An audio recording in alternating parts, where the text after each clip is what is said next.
shall be directed to the presiding officer rather than to individual board members, district employees, or members of the public. A speaker may speak once during each comment period. Please note that these sessions are designated for comment. To protect the confidentiality and privacy rights of all members of our community, the board encourages members of the public to direct any comments regarding particular individuals, such as students or district employees, privately to the superintendent or other appropriate administrator, or to communicate with the board privately by sending an email to psdschoolboard@pennridge.org. Questions raised and not addressed will be followed up at a later time. We have no people signed up for public comment on the sheet. Is there anyone who'd like to make a public comment before we start the meeting? No? All right. We will then go to the two items that are on the agenda tonight. First is the review of job description changes. Mrs. McHale, do you care to comment on this? Sure. So the first job description change that we bring before you is the Assistant Director of Technology, and that is, Assistant Director of Transportation. Thank you, sir. And we are bringing that forth due to the change in leadership, and when we have someone new coming into the position, we always review the job description and see if there are any necessary changes that need to take place. So we've sent that out to you. Again, some additions, some that we're taking out. Did anyone have any questions on that particular job description? Okay.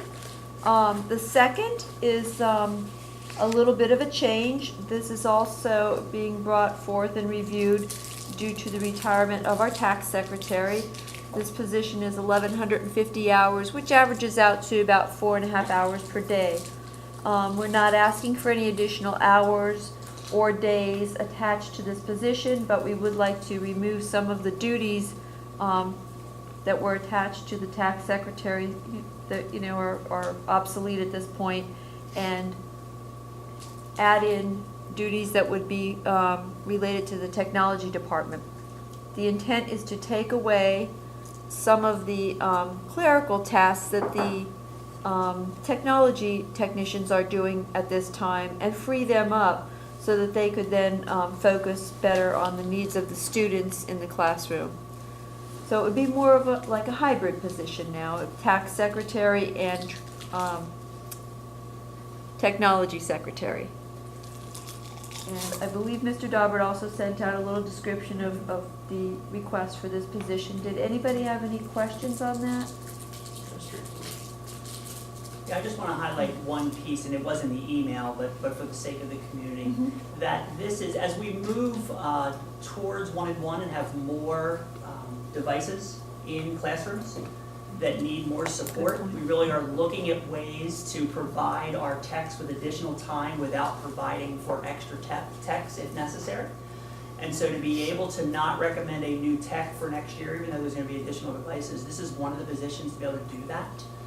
Because the tasks that are down there in terms of warranty claims and tech orders and purchase of supplies and equipment are all currently being done by building techs.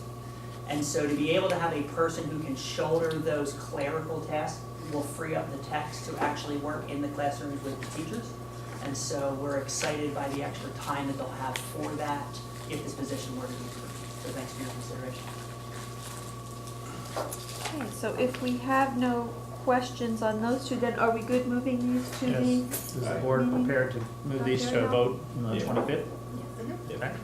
So they will be on the agenda on Monday night, the 25th, for approval. Thank you. Second item is the discussion of new positions. Some of this is essentially a second reading since we did discuss these at the February meeting, but these two positions are the instructional coach and the SPO that's been recommended for the high school, or two SPOs for the high schools, and this would be the job descriptions.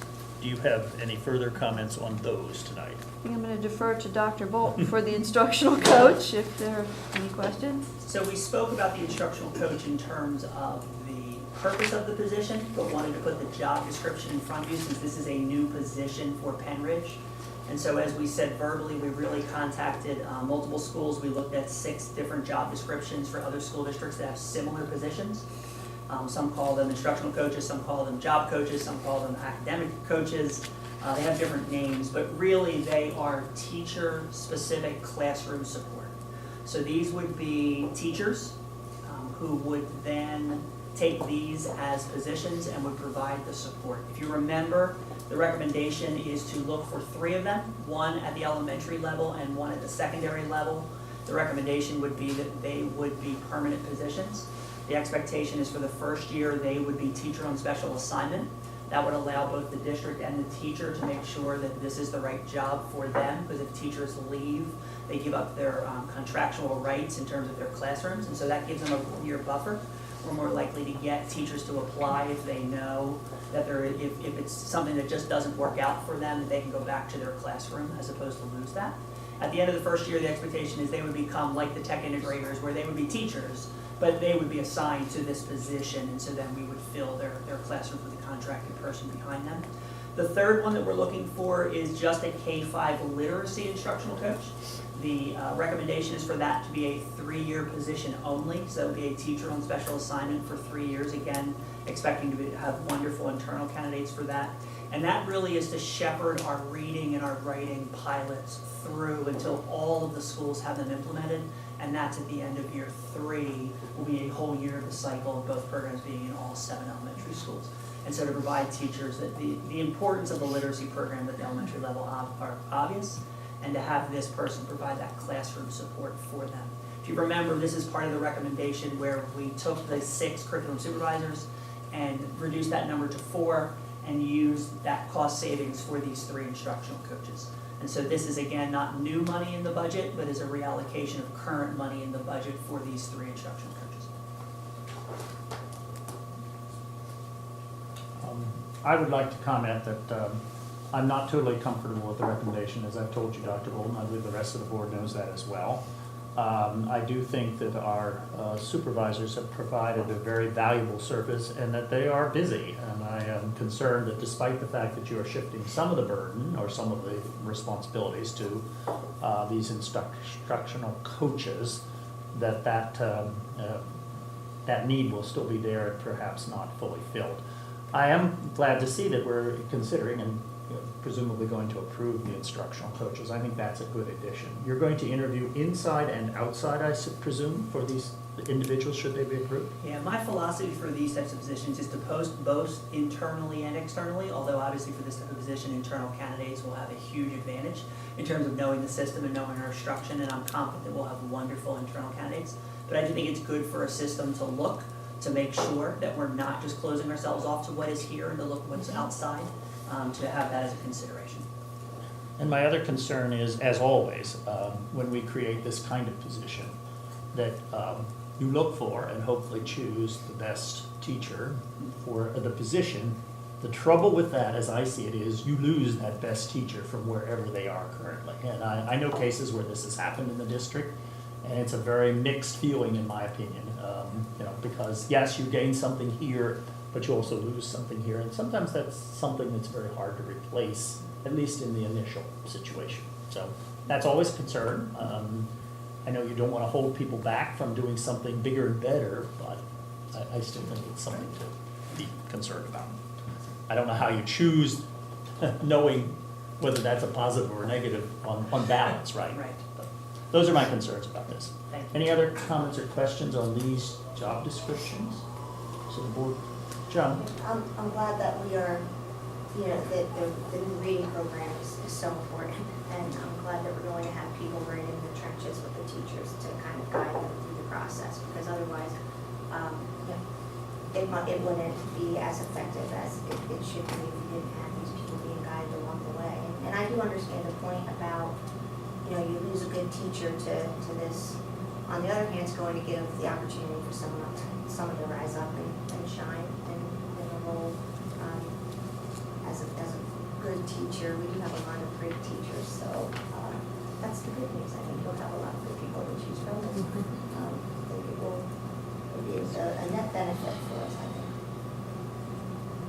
Any other comments? I've had very personal experiences with instructional coaches when I was a teacher. Souderton used them heavily, and they were an asset to my classroom, and loved every time I got to have an instructional teacher come over and help me as a long-term sub. And then we also used to have a literacy coach about 8-9 years ago in our district. She's now back in the classroom because we did away with the position.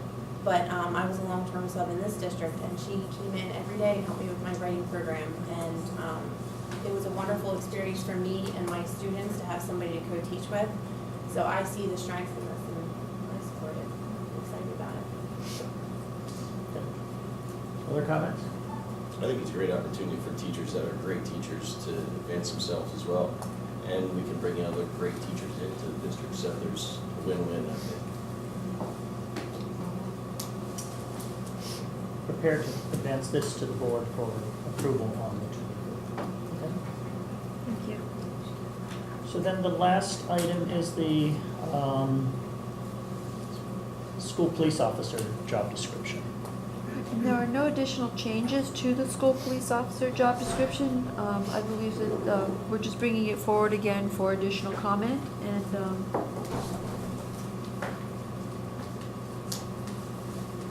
Any further did comment? anybody have any? Dr. Bolton? No, so I mean, as Ms. McGill said, we really just wanted to make sure that we provided adequate time for public feedback as well as board feedback and consideration of this job description. So it has been before us for a couple meetings. The only additional information I have since the board meeting was I did take the opportunity to meet with some focus groups. And so met with a group of about 30 student leaders. They have the leaders of organizations that meet during their RAMS period. So it was convenient for me to meet with them, that they had one scheduled, so I sat and met with them just to make sure I heard from them, see what kind of rumors were out there or truths were out there, to make sure that accurate information was being shared, and that was a wonderful meeting with them. Also had a meeting with the high school staff. It was after school voluntary, about 40 to 50 teachers attended that meeting. Again, same, just to hear from them. Some spoke at the meeting, some sent me emails afterwards. Again, just sharing information, making sure that they had accurate information in terms of what was being shared. Let them ask questions from that standpoint. And both of those groups, very similar to what we had heard from the community, concerned about our current security guards and what that means, right? And will this cost them jobs or not jobs? And so wanted to make sure they understood that. If we were to hire outside people and what that would do in terms of bumping our current security guards from possible full-time. We talked about who's eligible to apply and the expectation. I have spoken with all the security guards that are eligible. My expectation is that many, if not all of them, will apply for the position in terms of speaking with them. We also had our monthly meeting with the local police chiefs.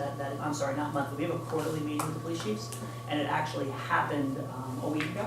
So it happened in between the two meetings, and so that opportunity, obviously, they had questions. They've been following the news as well. Some of them have been very involved in these conversations. Other ones, so we brought them up to speed. Talk to them a little bit about what that working relationship would look like if these positions were to be approved, what we need to think about in terms of those positions. So it was really, really helpful to meet with them. So those are just additional conversations we've had since then. Okay. I had a constituent ask me, since you brought this up, about talking to people, why, if we surveyed for the high school graduation venue, we didn't survey for the issue of the security, in this case, police officer versus security guard, because we're converting to security guards if this is approved into school police officers. And I see those two issues differently from a survey standpoint, not from an input standpoint. I think that we have done a nice job of communicating the situation and soliciting feedback and responding to that feedback that we've gotten. I mean, you've been on many of the emails that we've received as well, some that have come to me from that standpoint. When you're looking at something that I do believe is preference in terms of graduation venue, I see that more of a preference than I do think that the people who are directly impacted by that, we gather all the input and then do ask their opinion about that. One of the pieces of survey is that often if you ask people a binary question where it's yes or no as opposed to give me your thoughts, then the question is, well, if 70% pick one thing, does that mean you should do what 70% is? I do think that school safety and security falls squarely on our shoulders in terms of our responsibility to make sure that we're making those decisions about building adjustments, about staffing, about cameras, about all those types of things that come through the board for approval. So I think that it's very important to gather feedback from everybody who's going to be impacted by a decision, but that was the decision that we had made as to why we would survey in one case and not survey in another case. And I do agree, surveys are double-edged swords in many ways. I think the most memorable one was the survey about whether or not we should have a pool at the high school when we were renovating and building this high school during the early 2000s. And when it was sent out to the community, the response was pretty much a 50-50. Not a lot of responses. I think there were perhaps 500 of them.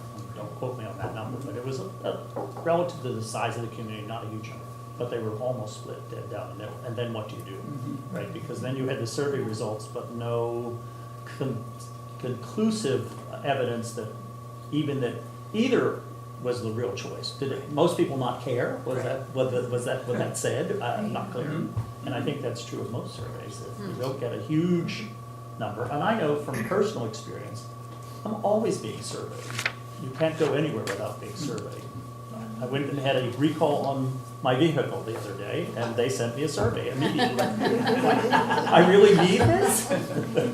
But that's the way the world works these days. So, okay. I think it's important to probably, there was, back in, last year, it wasn't exactly a survey about directly the school police officer, school resource officer, but within the survey that was done, or when we, took questions from the community before the safety presentation, we had the safety forum, there was a lot of opportunity in that for people to give their thoughts on school security in general, and some of those, the comments did come back about different ways you could address school security. So in my mind, that sort of was the survey of the public of what you would like to see. I mean, I don't think anyone, Dr. Bolton, I just want to take this opportunity because next Monday night, I won't be able to, I'll have to be on the phone, so I don't want to take a lot of time to talk over the speaker. But I just wanted to say again publicly that I really appreciate your thoroughness, your thoughtfulness with this. You took a lot of time, you did a lot of analysis, you took us all back 4 years ago up into this point, and it was really worthwhile for everybody to get refreshed on that, and I appreciate your effort, so thank you. Any other comments from the board? I mean, I will say I do not have any problem with this job description, but I don't support the proposal. I just have one question. How frequently are the police currently at the high school? It's a great question. When we first started having this conversation in the fall, I asked the high school administration that piece. So they talked at their meeting and they wrote back to me and they said, to quantify it in the system is not the complete visits, because the only thing we put in the system is when the police are here to address a student issue. And the police are not always here to address a student issue. And so looking at that number versus how many times are the police officers in, and so they estimated that it was 3 to 4 times a week on average. Some weeks it's daily, some weeks it's 2 or 3 times. I asked the students the same question because I wanted to kind of get a sense, and it's not like the students are going to see them every time they're in the building.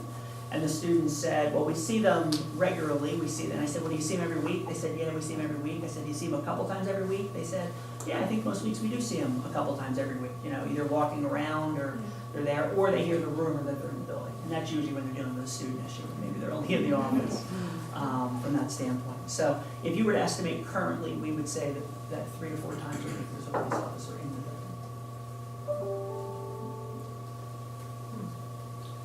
Any other comments? Moving it to the board meeting on the 25th. Okay, it will be on the agenda to approve on the night of the 25th. Let's see. That's all of the agenda items, and the next personnel committee is scheduled for Monday, April 8th, 2019. So with that, we're back to public comment, same rules as before. Anyone wish to comment? No? Oh, okay. Voting? Yes, please. Name and municipality. Of course. Mike's not working from. Alex Rajan from Bedminster Township. Just want to ask the board members, I know we're going to the SPO, and kind of like the reasoning behind it, had experience with this before. What's your thoughts on arming teachers? Is that the next step? What about the other schools? I want the board to answer that. If you have your thoughts. She can't. You can't ask anybody from the board? So this is about public comment, and so the board can choose, or they could follow up afterwards. Okay. But it is intended for comment. Yeah, my reason for comment is, are we going down a path of one way, not, because remember, I made comments about this earlier. I moved to this neighborhood for a reason. And the reason was how safe the neighborhood was, and how I don't have a police officer in the school. Now we're getting to that level. And yes, this neighborhood is a little different than Brooklyn, and we have gun shops down here, and I didn't have it in Brooklyn. We gotta fix something else outside of the school and not address it here. I just don't want this to be a slippery path in the wrong direction. That's my point. Thanks. And I will, because the two of the questions you asked have been addressed publicly from me to the board, so I will at least ask them and answer them because this information's been shared before, it's nothing new. It's currently in Pennsylvania not legal to arm teachers, and so obviously the board would not be considering something that's illegal, nor would we bring that for That's what I mean. recommendation. And so I know that that's been conversation and that there are people on both sides of that, Right. of that thought process, but currently that is not legal. We talked to our solicitor about all our options. Okay. And so currently, the options in Pennsylvania are school police officer or school resource officer. They Okay. are the only two options from that standpoint. In terms of other buildings, we did talk through that when you look at the $100,000 that was budgeted, because again, this is not new money. This is money that was budgeted last year for an SRO that we are spending. Right. And so from a financial standpoint, that gets us 2 school police officers. They will primarily be housed in the high school, but their responsibility will not only be to the high school. They will be responsible to make sure that they can form relationships with all of our buildings. And so there will be times where they are in the other buildings, getting to know the layout, getting to know the office staff, getting to the kids being comfortable with them, because in an emergency, they obviously would be among the first responders How are they, from that standpoint. I'll follow up, So, how are they getting to the different schools? in their vehicle. Their own private? Yeah, correct, yeah. And And we then pay we mileage like we pick would, them. exactly, Okay. like we would any other employee who's in multiple buildings. Okay, cool. Okay, Thank you. you're welcome.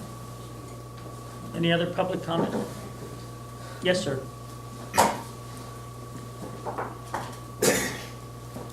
My name's Steve Meenan, I'm a Bedminster resident, former teacher, taught in Central Bucks School District, actually taught in Central Bucks during the Columbine incident. And I'm a firm supporter of the armed officer on site. I have 3 children in the district, and I had this conversation when I was teaching with my colleagues. The only way to deal with an active shooter in a school is to have someone that can fire back. And there's a lot of resources that are available. I know that the NRA has been somewhat demonized in a lot of these situations, but the NRA has something called the School Shield Program. Has anyone looked into that? Okay. So the School Shield Program is essentially a program that's been developed by the NRA to bring in expert security consultants to have and analyze the school, analyze entry and egress out of the school, and analyze training that may be implemented. In fact, the shooting that took place in Florida, the students, I read the report, and the students thought it was a fire drill. When the armed shooter went up to the 2nd floor, the students were outside of the classrooms. They were all in the hallway. So, these are programs that the NRA can help the district actively pursue proper training for staff and implement drills and programs that can help save lives potentially. So That's free too, isn't it? Excuse me? Yes, that's correct. Yeah. It is. I mean, the NRA is again, sometimes, unfortunately demonized, but they've probably done more for firearms training and safety than any other organization on the planet. So my thought is, they are a very effective resource for the school system if you reach out to them. So I just wanted to make that known. Thanks. Thank you. Anyone else? No? Then this meeting is adjourned, and we'll move to the curriculum meeting in a few minutes. Yeah, that's, thank you. I just thought it was important to